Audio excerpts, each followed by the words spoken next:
Mesdames et messieurs, bonjour, bonsoir. Aujourd'hui, vidéo souffrance, vidéo douleur, vidéo nostalgie, vidéo crève-cœur. Voici aujourd'hui les 7 moments les plus douloureux dans l'histoire des Los Angeles Lakers au 21e siècle. Et pourquoi le 21e siècle? Parce que je veux rester le plus fidèle possible aux émotions que j'ai ressenties au moment de ces défaites. Voici dans l'émission d'aujourd'hui 7 défaites les plus douloureuses dans mon histoire de fan des Los Angeles Lakers au 21e siècle. Lakers tout le temps, c'est tout de suite. Step 1, wake up early, gonna rise with the sun. Step 2, get some good, some food in you. Step 3, think real hard about what you wanna be. Step 4, fuck everybody, just do your thing. Wake up, today's gonna be a good day. Wake up, today's gonna be a good day. Wake up, today's gonna be a good day. Wake up, today's gonna be a good day. Wake up.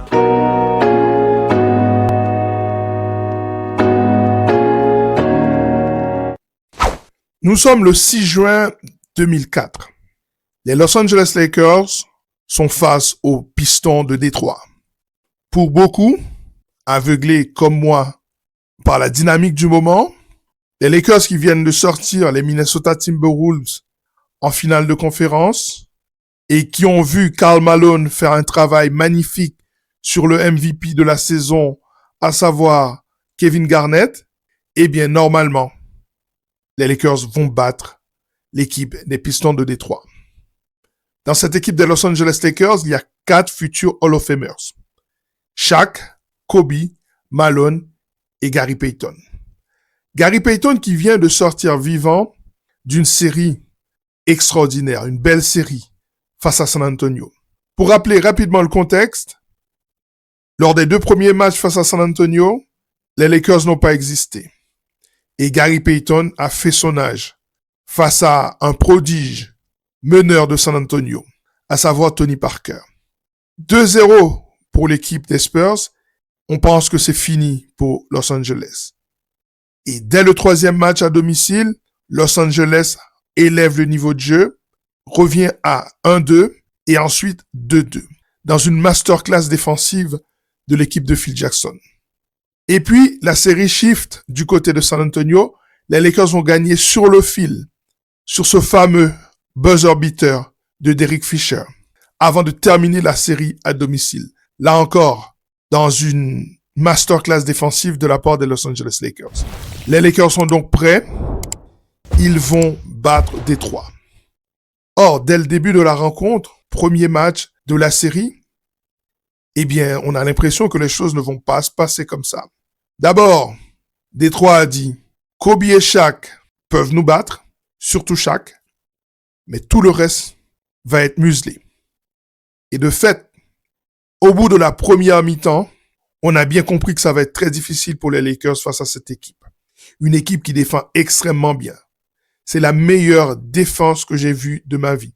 Les deux Wallace en défense à l'intérieur sur Shaquille O'Neal, avec un atout précieux d'un certain Elden Campbell, un ancien joueur des Lakers, qui va jouer un rôle important en aide défensive dans la raquette et en compensation de poids dans la raquette contre le Shaq, et Tayshaun Prince en défense sur Kobe. Résultat des courses, un upset de très haut niveau. Détroit va battre les Lakers au Staples Center. 87-75. Vous avez bien entendu. 87-75. Les Lakers n'ont pas dépassé les 80 points face à cette défense unique dans l'histoire de la NBA. Le problème, c'est que dès cette défaite, on a compris que les Lakers ne vont pas passer. Parce que ils risquent de perdre également le 2e match. D'ailleurs, spoiler, les Lakers vont gagner le 2e match. Difficilement. Sur un tir, cette fois, de Kobe Bryant. Mais les Lakers ont eu tout le mal du monde à alimenter Shaquille O'Neal en ballon. C'est dans ce match que le génie de la passe d'un certain Luke Walton va se révéler. C'est lui qui va arriver à donner la balle au Shaq pour permettre de mettre cette défense de Détroit en difficulté. Et à l'époque, c'était le système de 3-2. 2 matchs à domicile pour celui qui a l'avantage du terrain, 3 matchs sur celui qui n'a pas l'avantage et 2 matchs, si nécessaire, à nouveau pour celui qui a l'avantage du terrain. Et à ce moment-là, on a eu peur que Détroit gagne les 3 matchs à domicile. Et de fait, c'est ce qui va se passer. Les Pistons vont terminer la série en 5 petits matchs. Et les Lakers vont sortir la tête basse avec la rupture de cette super team dans laquelle il y avait 4 Hall of Famers. Et les conséquences vont être énormes puisque Shaquille O'Neal va être tradé et on va passer du côté des Lakers à une nouvelle ère. Cette défaite reste l'une des plus douloureuses de mon histoire récente de fan des Los Angeles Lakers.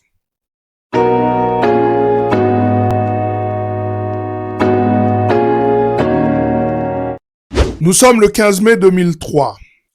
Les Lakers sont triple fois tenants du titre. Mais il y a une équipe qui a souvent perdu face aux Lakers pendant cette série de triplés.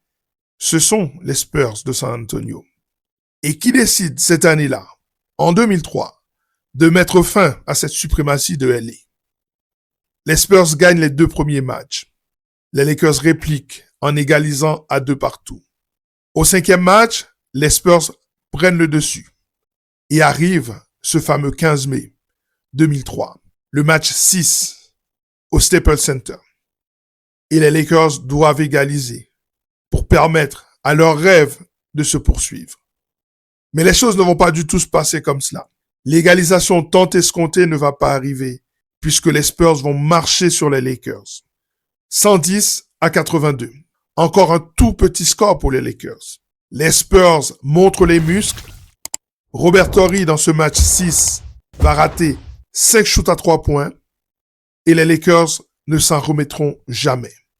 Les Spurs iront jusqu'au bout en battant, lors de ces playoffs, tous leurs adversaires sur le même score, 4 victoires à 2.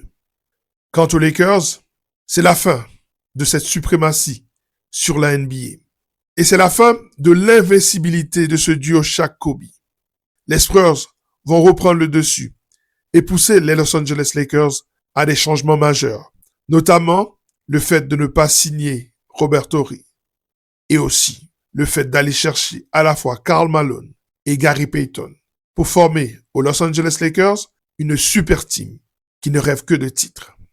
« 8 mai 2011. Les Lakers sont opposés aux Mavs de Dallas. Comme tous les fans aveugles qui ont une confiance sans borne en leur équipe, je suis persuadé qu'à chaque match, les Lakers vont gagner et rétablir la vérité sportive. Après le premier match, qui somme toute a été très serré, on se dit que les Lakers vont égaliser dans la série lors du deuxième match. Et lors du deuxième match, défaite à nouveau des Los Angeles Lakers, on se dit qu'ils ont la possibilité de revenir à la maison et d'égaliser dans la série. Le troisième match, patatrac, se passe mal. Vient ce fameux match, ce quatrième match, que les Lakers vont perdre 122-86. Pour rappel, cette équipe de 2011 a dans ses rangs le meilleur 6e homme de la saison, Lamar Odom, le double MVP en titre en finale, Kobe Bryant, et un Paul Gasol qui est au sommet de son art. Les Lakers commencent d'ailleurs très bien la saison, avec un record, je pense que ça doit être 15 victoires pour une défaite, et puis après les choses vont se compliquer plus tard.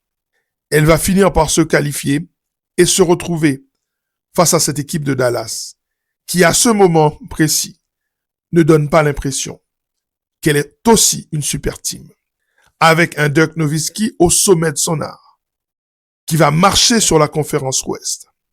Et lors de ce quatrième match, c'est justement la stratégie contre Dirk Nowitzki, le blitz contre lui, qui va libérer les espaces pour un certain Jason Terry, qui, tenez-vous bien, lors de ce match, va inscrire 9 paniers à 3 points sur 10, soit 90% à distance. Les Lakers n'avaient aucune chance. Et ce 8 mai 2011 va marquer la fin du succès du trio Phil Jackson, Paul Gasol et Kobe Bryant. Une équipe qui vient de faire 3 finales NBA consécutives, dont 2 victoires. C'en est fini des rêves de titre pour Kobe Bryant.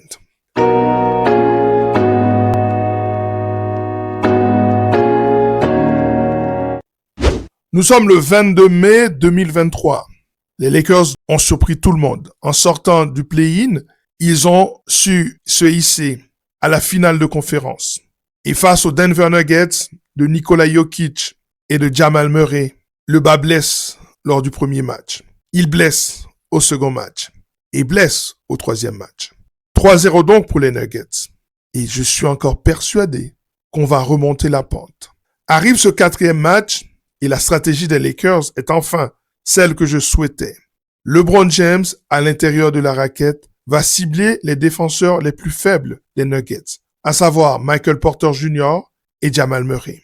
Mais les Nuggets vont envoyer Aaron Gordon défendre, bousculer LeBron James, qui fait d'ailleurs un match exceptionnel, ou plutôt qui fait 3 quarts-temps exceptionnels, jusqu'au 4e quart-temps, où tout à coup on sent son énergie se dissoudre. Et c'est là qu'on se dit, cette lutte pour se qualifier, ce passage par le play-in a pris beaucoup trop d'énergie aux Lakers. À l'intérieur, Jokic domine Anthony Davis. Il prend des shoots sur sa tête qui sont les uns les plus extraordinaires que les autres. Et les Lakers perdent ce match. 113-111. C'en est fini des rêves de titre pour LeBron James et Anthony Davis. «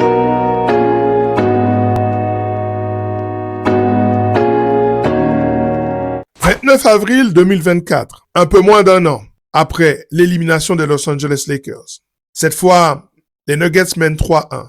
Dans une série où à chaque fois on a eu l'impression que les Lakers pouvaient l'emporter, puisqu'ils ont toujours mené face à Denver dans cette série, avant de s'écrouler au 4e quart-temps. Tiens, ça ne vous rappelle rien ça? Si, ça me rappelle la série face aux Minnesota Timberwolves cette année. Et dans ce match qui va se terminer 108-106 à Denver, c'est un shoot au buzzer, le 2e de la série, de la part d'un joueur que je considère différent lorsqu'il est en bonne santé, à savoir le Canadien Jamal Murray. Et c'est lui qui va nous envoyer à Cancun sur un shoot extraordinaire. Là encore, le Joker, Murray et les Nuggets ont mis fin au rêve de LeBron James de ce 5e titre.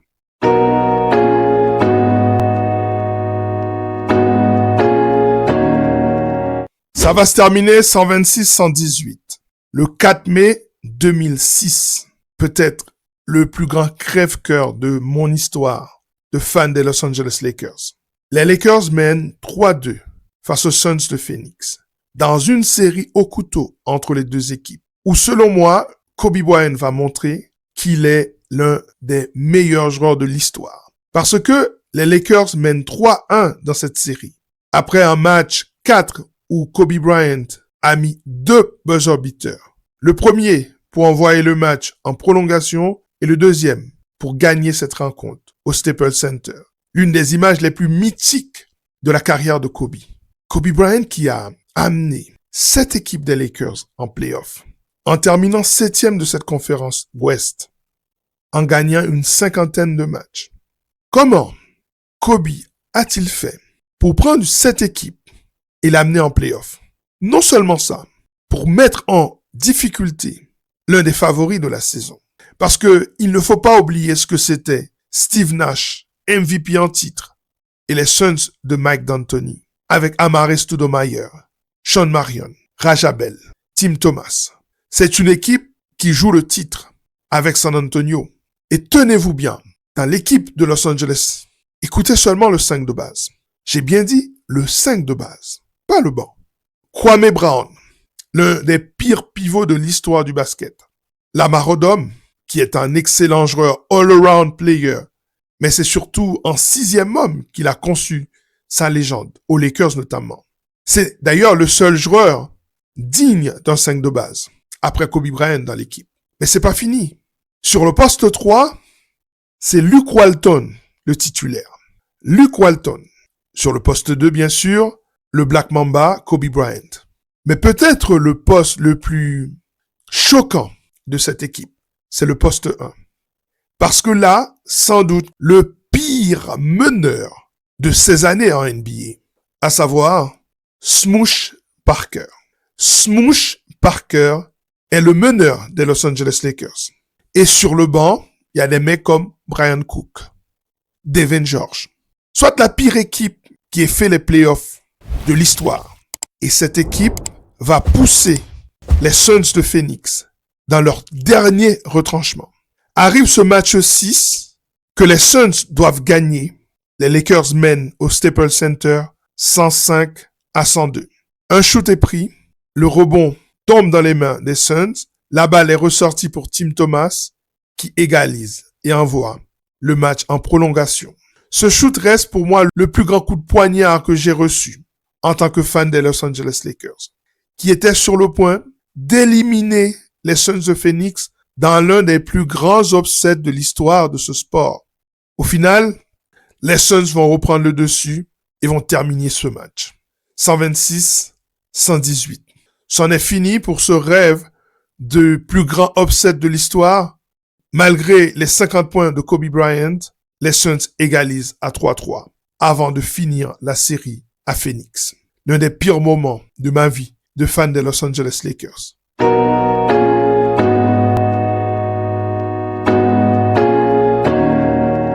Le 17 juin 2008, on avait pourtant beaucoup d'espoir.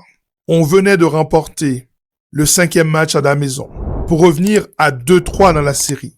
Face à cette équipe formée de Hall of Famers, Paul Pierce, Kevin Garnett, Ray Allen, Rajon Rondo, avec des PJ Brown sur le banc, des Sam Cassell sur le banc, James Posey, Leon Powe, Glenn Davis, The Big Baby, Brian Scalabrine. Je plaisante. Et les Lakers vont se faire pilonner par l'ennemi de tout le temps, l'ennemi de toujours, qui va remporter ce match haut la main, avec un écart abyssal. Score final, 131-92. L'une des pires défaites de l'histoire des Los Angeles Lakers. Un véritable massacre. Les Celtics vont célébrer leur victoire avec des confettis qui vont tomber sur la tête de Kobe Bryant, quittant la salle. Et la petite histoire nous dit que il va partir dans le vestiaire pleurer et Ron Artest va venir le voir et va lui dire « Je viendrai aux Lakers et on prendra notre revanche face à eux. » L'année suivante, les Lakers vont gagner le titre. Il n'y aura pas encore de Ron Artest. Ce sera Trevor Ariza et ce sera face au Magic d'Orlando. Mais 2 ans plus tard, les Lakers seront à nouveau en finale face aux Celtics et vont l'emporter.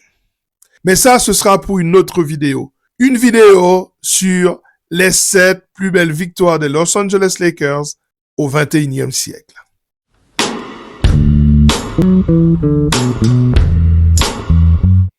Voilà, c'en est terminé pour cette émission consacrée à ces 7 moments. On voit bien qu'à chaque fois, c'est la fin d'une ère, c'est la fin d'une époque, c'est la fin d'un succès et aussi la fin d'espoir, par exemple, en 2024, lorsque Denver a battu les Los Angeles Lakers. Quelquefois, les Lakers étaient favoris. Ils ont perdu. Ce fut le cas en 2004. Parfois, c'était la fin d'une époque de victoire. C'est le cas en 2011 et en 2003. Et parfois, les Lakers étaient tout simplement les outsiders. Et ça, c'est fut le cas en 2006. J'espère que ça vous a plu. Dites-moi dans les commentaires quelles étaient les défaites les plus douloureuses pour vous. Et on reste en contact. Continuez à vous abonner à cette chaîne. Le petit pouce bleu, s'il vous plaît, c'est extrêmement important. Les commentaires. Et puis, n'oubliez pas de partager cette vidéo. Prenez soin de vous. Continuez à regarder les matchs. Et on revient bientôt pour de nouvelles aventures. Ciao.